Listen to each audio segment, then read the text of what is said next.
It's Friday. Retaining wall project's coming along nicely. They got the top level of geogrid, top level of blocks, and set the posts yesterday. Secured them with concrete today. I think they got to peel it back a little bit to get the geogrid to lay flush. Backfill with gravel, adhere the top caps, then backfill with the soil. Fence is on me, remaining posts are on me. Gonna carve this out a bit, put gravel, pull this post, get a nice grade here, just sloping for the water. Then it'll be onto this wall. Jackhammer out the old concrete wall, pull the pieced in timber wall. This gets the same block with granite steps. So that's fun. Drum shop time. Music's pumping at Sir Smash a lot. Thought we had the 36-inch heads. We do not. We have the hoops. So I'm gonna clean up the hardware. Wire wheel, steel wool. Find some washers. Unbend some tension rods. Goldilocks over here, sleeping in the entire bed. Yeah. Is working on the wiring of one of the Axes of Oblivion. This freaking monster. Ooh. Yeah. So stacked volume and tone controls, which the tone knob, this guy that I made, so that goes in the bottom. I just got to put a set screw in there, and then I'll make a kind of a short volume knob that goes on top, which is about halfway done over there on the lathe. And yeah, I got to put set screws in both of them, powder coat them, and they'll be good to go.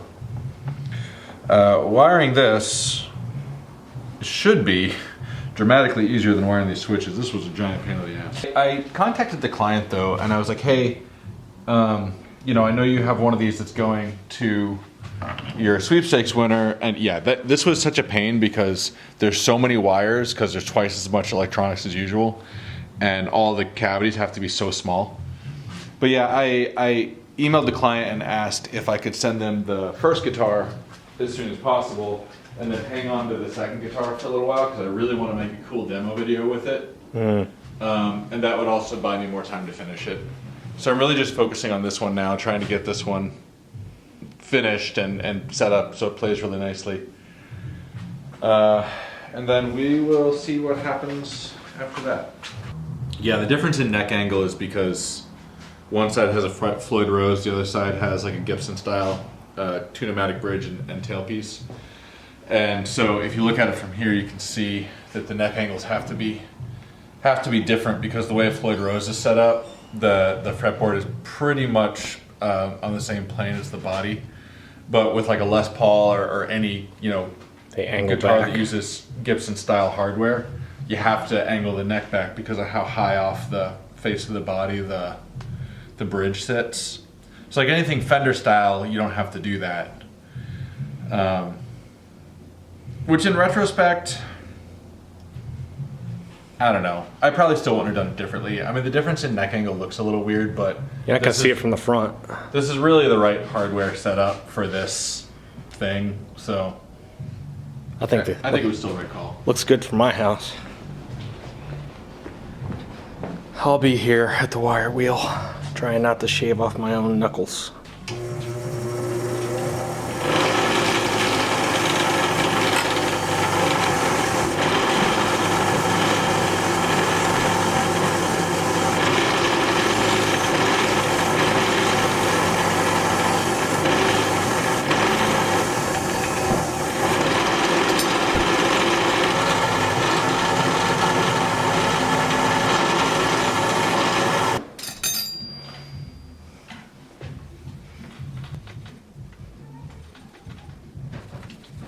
That one's bent.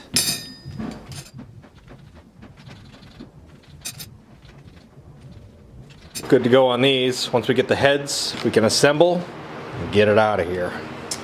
Yep. Next project. Takes up too much space. Next.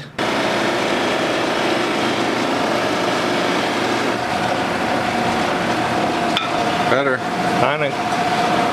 Maybe if we actually went through the grits.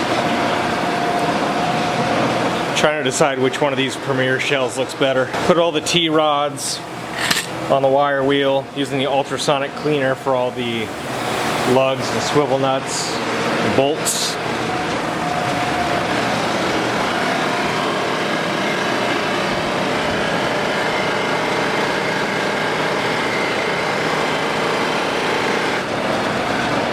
A little bit.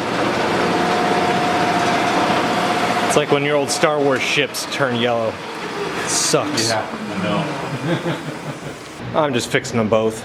Little delamination there. Try to get that glitter off with some Goo Gone. Sand the rear rings, clean the inside of this one, then polish up through the 4 grits. This is a shell off a modern free-floating marching snare. And Bill had filled it, I sanded it.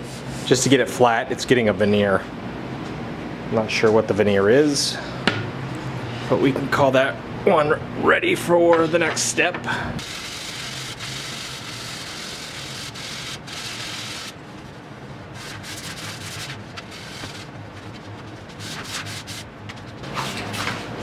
Whoops. I've never used an ultrasonic cleaner, but this little baby is saving me a lot of scrubbing time. Good job, pal.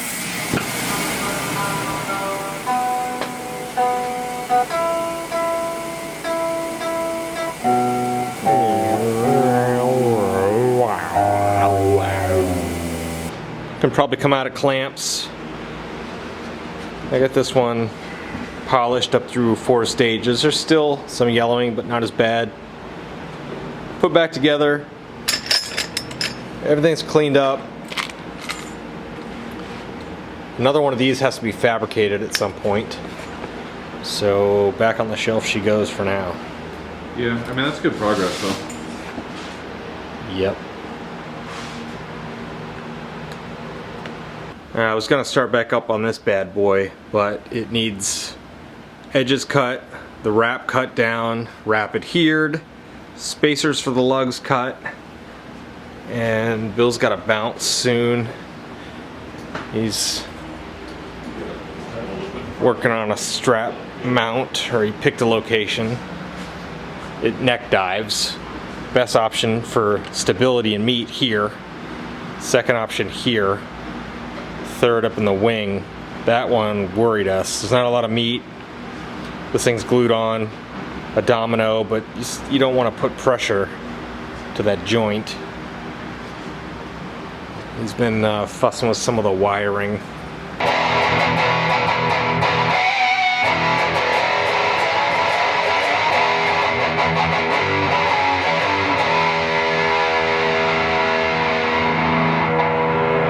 Does 7 work? No, I gotta take the switch plate off again because the switch is shorting against something inside there. So for right now, I did a minute ago, but I gotta, there's something in there I have to insulate to keep that from happening, but for now, at least that works.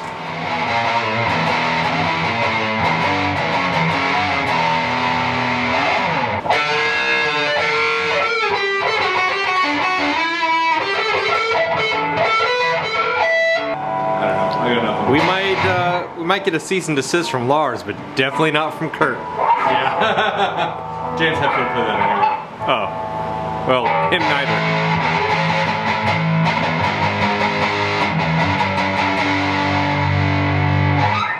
Yeah, man.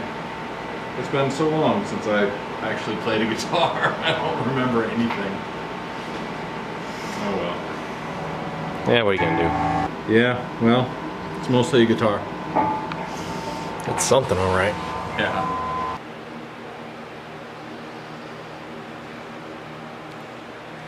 Well, they look good. Oh, look at that shirt. Circa know, right? 2004. Oh man.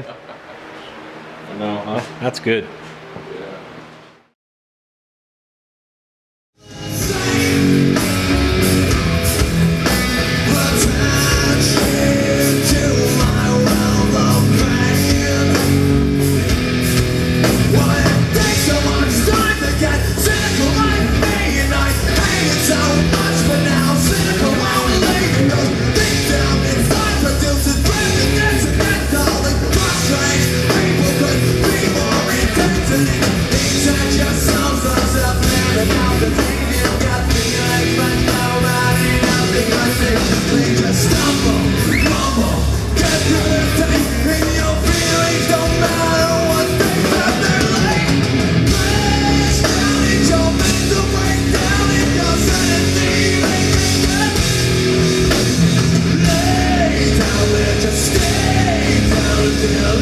You're